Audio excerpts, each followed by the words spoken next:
বাজে হচ্ছে 11:40। Good morning, নতুন একটা ভিডিওতে তোমাদের সবাইকে স্বাগত। আশা করি সবাই খুব ভালো আছো, আমিও বিন্দাস আছি। তো আজকে সকাল থেকেই ভাবছিলাম ভিডিও শুরু করব, সেই 12টার কাছাকাছি হয়ে গেল। সকাল থেকে আর স্টার্ট করতে পারিনি। মেয়েকে পাঠিয়েছে হচ্ছে স্কুলে, হাজব্যান্ড গেছে অফিসে। তার আগে আমার মাথায় মানে কি বলবো, বিশাল বড় একটা বোঝা দিয়ে গেছে আমার হাজব্যান্ড। তার কারণ হচ্ছে সকালবেলায় বললাম না, কাল রাতে আমি সবজি কেটে রেখেছি, ঠিক আছে, সবজি কেটে রেখেছি যে তাড়াতাড়ি করে রান্না বান্না হয়ে যাবে। এত সময় আমার রান্না হয়ে যায় হিসেব মতো, মানে যতক্ষণ ধরে আমি সকাল কটা বাজে 8টা নাগাদ গ্যাস ধরিয়েছি, ততক্ষণ আমার রান্না বান্না সব কমপ্লিট হয়ে যায়। শুধু মাছের জন্য আমার রান্নার দেরি। মাছ আনতে বলেছি, ও মাছের দোকানে মাছ কিনে মাছ কাটতে দিয়ে মেয়ে আবার এসে মেয়েকে নিয়ে বাজারে, মানে সরি, মেয়েকে স্কুল দিতে গেছে, আসার পথে মাছ নিয়ে তারপর এসছে। হাঁপিয়ে যাচ্ছে। তা কি মাছ এনেছে সেটাই তোমার সাথে শেয়ার করি, চলো। একরকম ভেবেছি রান্না করব, এখন চিন্তা ভাবনা অন্যরকম হয়ে গেছে। এতগুলো মাছ ধুতে কি আর সময় লাগে না বলো তো? যতই মাছালা কেটে দিক না কেন, তার মধ্যে আঁশ থাকে না। দেখে নাও, আমি জানি তোমাদেরও মাথা গরম হয়ে যাবে মাছ দেখে। এই দেখো, এতগুলো সামুদ্রিক মোরলান মাছ নিয়ে এসছে, কেটেই দিয়েছে শুধু মাথার সাইড দিয়ে, পুরো আঁশে ভর্তি, সেগুলো ছাড়ালাম। এত মাছ সময় লাগে না বলো? এখানে আছে পুঁটি মাছও সেম, শুধু সাইডটাই কেটে দিয়েছে, আঁশে পুরো ভর্তি। তবে মাছগুলো বড় বড় আছে, পুঁটি মাছগুলোর ভেতরে প্রত্যেকটা মাছের ডিম আছে। তো এখন এই এতগুলো মাছ আমি ধুয়ে এখন 12টার কাছাকাছি বেজে গেল। এখন আমি কি রান্না করব বলো? এদিকে সকালবেলা মেয়েকে ডালিয়া আর আলু ভাজা খাইয়ে স্কুলে পাঠিয়েছি, ভাত হয়ে গেছে। রাতের বেলায় বাঁধাকপি দিয়ে সব রকম তরকারি দিয়ে ভাবছিলাম একটা চচ্চড়ি করবো, তো এটাই সবার ফার্স্টে বসিয়েছি গ্যাসের মধ্যে। তারপর লাউটাও ডুমডুম করে কেটে রেখেছিলাম, যেটা একটু ঘন্টর মতো করবো। তো এটা আর আজকে আর করবো না, এত কিছু রান্না করতে আর ইচ্ছে করছে না। লাউটা থাক, লাউটা কালকে করব। তো এখন পুঁটি মাছটা আজকে করব। পুঁটি মাছটা আজকে পুরো মাছটাই করে ফেলবো। আমার হাজব্যান্ড আবার খুব ভালোবাসে পুঁটি মাছ খেতে, তো পুঁটি মাছটা করব। আর এখান থেকে সামুদ্রিক মোরলা মাছ হাফ রান্না করব, আর হাফ হচ্ছে কালকে দেখা যাবে। এই চিন্তা ভাবনা করেছি, কিন্তু কখন করব সেটা আমি জানি না। সংসারের আদার্স যেসব কাজগুলো থাকে, ঘরটর গোছানো, জামা কাপড় কাচা, সেগুলো সমস্ত কাজ হয়ে গেছে। কিন্তু এখন রান্নার দিকেই আমার এগোতে হবে। রান্না করতে গেলে আমার অনেক দেরি হয়ে যাবে। কি যে করব কিছু বুঝতে পারছি না। পুজো দিতে হবে, তারপর কি করবো আর জানো তো, আজকের থেকে না আমাদের বাড়িতে, মানে আমার শ্বশুর বাড়ি না, আমার বাপের বাড়িতে কীর্তন শুরু হয়। প্রায় অষ্টপ্রহর হয়, 8 দিন 9 দিনের প্রোগ্রাম হয়। মানে শুরু হচ্ছে তো যেতে পারছি না, খুব কষ্ট লাগছে। দিন কিভাবে পরিবর্তন হয় তাই না বলো? মানুষের বিয়ের আগে যখন কীর্তন হতো তখন তো যাই হোক, মানে বিয়ের আগের থেকে অনেক বছর ধরে আমাদের বাড়িতে কীর্তন হয়। আমার ঠাকুমা দাদুর মানে মৃত্যুবার্ষিকীর উপলক্ষে কীর্তনটা হয়। তো আর কতদিন হবে জানি না, কারণ বাবা কাকা সবারই শরীর খারাপ। শুধু মানে কি বলবো, ভগবান হয়তো চাইছেন এর জন্য আমাদের এতে কীর্তনটা হচ্ছে, কিন্তু কারো ক্ষমতা নেই শরীরের দিক থেকে, কারো ক্ষমতা নেই যে অনুষ্ঠান করার, কিন্তু ভগবানের ইচ্ছে এর জন্য হচ্ছে। তা কীর্তন তো খুব মন খারাপ লাগে, যেতে পারছি না। মা তো ফোন করে বলছো তুই 2 দিন আগে আসবি। 2 দিন তো দূরের কথা, আমি তো কীর্তনের শেষের দিকেও মনে যেতে পারবো না, এরকম একটা ব্যাপার। হ্যাঁ, যেটা বলছিলাম, মানুষের পরিবর্তন কত হয় তাই না বলো? বিয়ের আগের থেকে ধরো কীর্তন হতো, বিয়ের পরে মানে আমি কীর্তনে 2-3 দিন আগের থেকেই চলে যেতাম। তখন হাত পা ঝাড়া কোনো ব্যাপার না, হাজব্যান্ড টেনে তুলে দিতে চলে যেতাম। তা এখন আস্তে আস্তে যখন মেয়ে হলো, তখন কীর্তনের এরকম শুরু। আমাদের 3 দিন পাঠ হয়, ভাগবত পাঠ হয়, 3 দিন হরে কৃষ্ণ হয়, 1 দিন নীলা কীর্তন হয়, ভোগ হয়। তো পাঠের দিন আগের দিন চলে যেতাম, এরকম একটা ব্যাপার। মেয়ে যখন ছোট ছিল, তারপর আস্তে আস্তে মেয়ে বড় হলো, মেয়ের পড়াশুনো হ্যান ত্যান, তারপর হলো ভাগবত পাঠ 2 দিন হয়ে যেত, 1 দিন থাকতে যেতাম। এখন এমন হয়েছে 2 বছর ধরে যাচ্ছি, মানে ভাগবত পাঠ হয়ে যাচ্ছে, তারপর আমি মানে নাম কীর্তন শুরুর দিন যাচ্ছি। আর এখন এইবার এমন হয়েছে মেয়ের স্কুলে যেতেই হবে, টানা এতদিন তো ছুটি নেওয়া যায় না বলো? কি করব কিছুই বুঝতে পারছি না। মানে আমাদের নাম কীর্তন যেদিন শেষ, লাস্ট নাম কীর্তন 3 দিন তো হয়, লাস্ট যেদিন নাম কীর্তন সেদিন আমি যাব সকালবেলায়। কি খারাপ লাগছে, আমার ভালো লাগছে না। 28 তারিখে 28 তারিখে, আর 23 তারিখ হচ্ছে 23 তারিখ থেকে হচ্ছে আমাদের বাড়িতে কীর্তন শুরু। মানে কীর্তন প্রায় শেষই, আর আমি যেতে পারছি না, খারাপ লাগছে। তবে মন খারাপ করে কোনো লাভ নেই, যেটা হবার সেটা হবেই তাই না? তো চলো বন্ধুরা, এখানে রান্না বান্না স্টার্ট করে দিই। এখন বাজে হচ্ছে 1:45। আমার এদিকে রান্না বান্না কিছুক্ষণ আগে কমপ্লিট হলো, গ্যাস ট্যাস মোছা হয়ে গেছে, কড়াই টড়াই মাজা হয়ে গেছে। চলো তোমাদের দেখাই কি রান্না করলাম। এখানে ভাত হয়ে গেছে তো আগেই, আর এখানে করেছি পুঁটি মাছটা সব করে ফেলেছি। পুঁটি মাছটা আলু বেগুন দিয়ে ঝোল করেছি। পুঁটি মাছগুলো বেশ ভালো, বড় বড় তো বেশ ভালো। আর এখানে তো চচ্চড়ি সকালবেলায় করাই হয়ে গেছিলো। আর আমার হাসি পাচ্ছে এটা দেখে। এই সামুদ্রিক মোরলা হচ্ছে কি বলতো, অল্প কটাই নিয়েছি যে একটু ঝাল করব, পেঁয়াজ রসুন দিয়ে একটু ঝাল করব, খেতে বেশ ভালো লাগে। তো কড়াইতে ভাজতে গিয়ে কেন কি জানি হয়তো কড়াই গরম হয়নি না কি, পুরো লেগে ধরেছে কড়াইতে, পুরো মানে কাটা মাছ একদিকে হয়ে গেছে।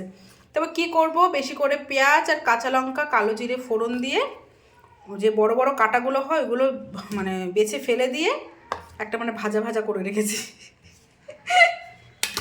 একবেলার মতো হবে, আর অল্প কটাই নিয়েছিলাম। মাছটা জানি না খেতে কেমন লাগবে, ভাবলাম এক হয়ে গেল আর এক।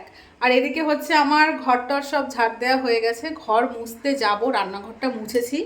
ওই দেখো এই যে বারান্দাটা হাফ মোছা হয়েছে, তার মধ্যে ঘটে গেছে একটা বিশাল বড়। আমি তো ডান্ডা দিয়ে খুব একটা মানে কি বলবো মুছি না, কাপড় দিয়ে মুছি। আমি যেই নেতাটা দিয়ে মুছতাম, আমার একটা টি শার্ট দিয়ে হয়তো, ওটা মানে মুছতে মুছতে ছিঁড়ে ছিঁড়ে গেছে, তো ওটা ফেলে দিয়েছি। তারপর আর কী দিয়ে মুছবো কী দিয়ে মুছবো, তো এখন দুদিন ধরে ডান্ডা দিয়ে মুছছি, কিন্তু আজকে এই ডান্ডাটার অবস্থা দেখো, ডান্ডাটা সরুও হয়ে গেছিলো, মানে ভালো মতো মোছাও যাচ্ছিলো না, দুদিকে পুরো ফাঁকা হয়ে গেছে। তার মধ্যে আজকে এইরকম একটা ঘটনা ঘটলো, এখন মুছবোটা কি করে। তারপর খুঁজে খুঁজে খুঁজে খুঁজে হাজব্যান্ডের এই গেঞ্জিটা পেলাম, এই গেঞ্জিটা এখন আমি ঘর মুছবো, ঠিক আছে। ঘরটর মুছে তারপর যাব হচ্ছে স্নান করব, পুজো দেবো, মেয়ে চলে আসবে, কত কাজ বাকি।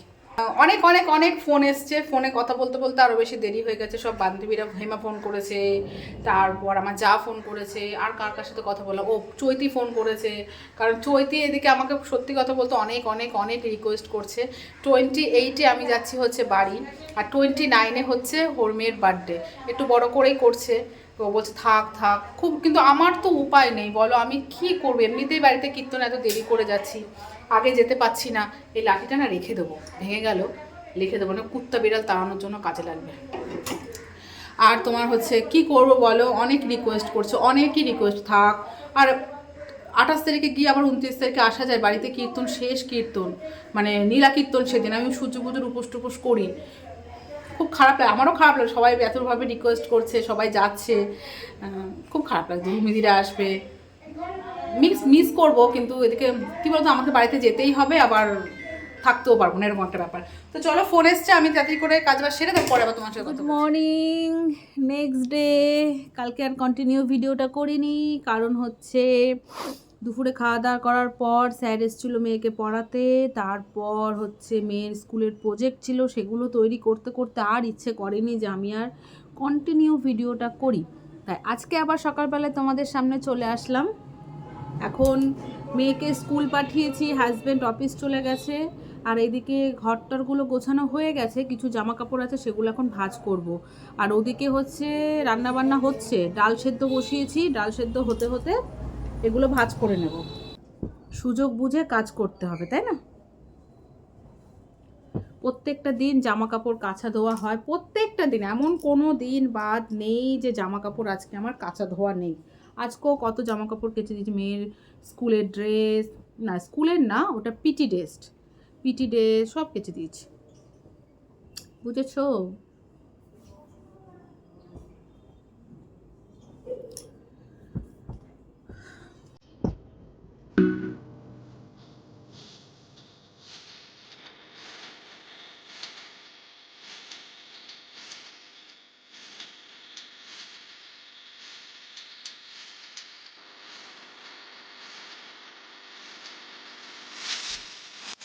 তো বন্ধুরা, জামা কাপড় ভাঁজ করে সোজা চলে এসেছি রান্নাঘরে, আর এখানে একটু পেঁয়াজ ভাজা করছি, আর এখানে বাদাম ভেজেছি। খুব মুড়ি খেতে ইচ্ছে করছে, জানি এরকম মুড়ি খাওয়া হচ্ছে সন্ধেবেলাতেই ইচ্ছে করে, কিন্তু আজকে আমার সকালে ইচ্ছে করছে যে বাদাম ভাজা, পেঁয়াজ ভাজা প্লাস মুড়িটাও ভাজবো কড়াইতে, ভেজে মুড়ি খাবো, অল্প একটুই খাবো। আর এখানে ডাল, ভেবেছিলাম প্লেন ডাল করব, কিন্তু ফ্রিজে একটু ক্যাপসিকাম নষ্ট হচ্ছিলো, বিনস গাজর সবই ছিল, তো এটা ডালের মধ্যে দিয়ে দিলাম, ভেজ ডাল হয়ে যাবে। ফুলকপিও দেবো, ফুলকপিটা ভেজে দেবো। আর এর মধ্যে মাছ আছে, মাছটা ভেজে ঝাল করব আলু দিয়ে, আর এটা দুদিন আগে হচ্ছে চালের গুঁড়ো মানে ব্যাটার করা, এটা জানি না, দুপুরবেলায় কিছু ভাজলে ভাজতে পারি। আর এদিকে হচ্ছে তোমার এই যে কালকে সে লাউ কাটা ছিল, এই লাউ ঘন্টটা করলাম মুগ ডাল দিয়ে। আপাতত এইটুকু হয়েছে, আগে মুড়িটা খেয়ে নেব, ঠিক আছে? মুড়িটা খেয়ে তারপর বাদবাকি কাজ করব। তো এই যে আমার বাদাম দিয়ে পেঁয়াজ দিয়ে মুড়ি ভাজা পুরো রেডি। আর ওইদিকে ফুলকপি ভাজা বসালাম, এটা খাবো আর কাজ করব। গুড আফটারনুন, এখন বাজে হচ্ছে 2:10। আমার সমস্ত কাজবাজ কমপ্লিট হয়ে গেছে। এখন যাব স্নান করতে, স্নান করে পুজো দেব। আর এই দেখো কিছুক্ষণ আগে আমি ভাত নামালাম, আজকে দেরি করে ভাত করেছি, মানে কাজবাজ সব কমপ্লিট হয়ে গেছে, সবার লাস্টে ভাত করেছি। যেহেতু সকালবেলা আমি মুড়ি খেয়েছি আর মেয়েকে কালকের ভাত ছিল ওটা গরম করে খাইয়েছি, এর জন্য ভাবলাম যে আজকে গরম গরম ভাত খাবো দুপুরবেলায়। তো চলো আজকে কি রান্না করেছি সেটাও তোমার সাথে এক ঝলক শেয়ার করি। এই যে আমাদের মোরলা মাছের আলু দিয়ে ঝাল করেছি। আজকে আবার মাছগুলো দেখো বেশ সুন্দর ভাজা ভাজা হয়েছে, কালকে কি হয়েছিল কি জানি, কিন্তু কালকে কিন্তু এই মাছটা খেতে বেশ ভালোও লাগছিল। আর এখানে লাউ ঘন্ট, আর এখানে এই যে ভেজ ডাল। ভাবছি ডালের সাথে একটু পাঁপড় ভাজবো পরে যখন খাওয়া দাওয়া হবে। এত মশার উৎপাত হয়েছে না দেখো। আর এখনই পাড়ার থেকে রাখলাম একটু শীষ পালং আর ধনে পাতা, এই যে কালকে রান্না হবে। তো চলো বন্ধুরা ভিডিওটা শেষ করে দিই, ঠিক আছে? আর হচ্ছে যখন বাড়িতে যাব তখন তোমাদের সাথে বাড়ির কীর্তন শেয়ার করব। আমি এর আগেও 2-3 বছর ধরে শেয়ার করছি, যতদিন ধরে আমি ইউটিউবে আছি শেয়ার করছি। তোমরা অনেক ভালোবাসাও দিচ্ছ, ভালো বলছো যে ভিডিও বেশ ভালো লাগে। আমারও বেশ ভালো লাগে, কারণ এগুলো একটা স্মৃতি হয়ে থাকবে, আর কিছুই না। জানি না কতদিন কীর্তন হবে, কিন্তু আমার ফোনে এগুলো স্মৃতি হয়ে থাকবে সারা জীবন, তাই না? যতদিন আমি বেঁচে থাকবো ততদিন। তো চলো টাটা, দেখা হচ্ছে সুন্দর একটা ব্লগের সাথে। ওকে, বাই বাই, টাটা।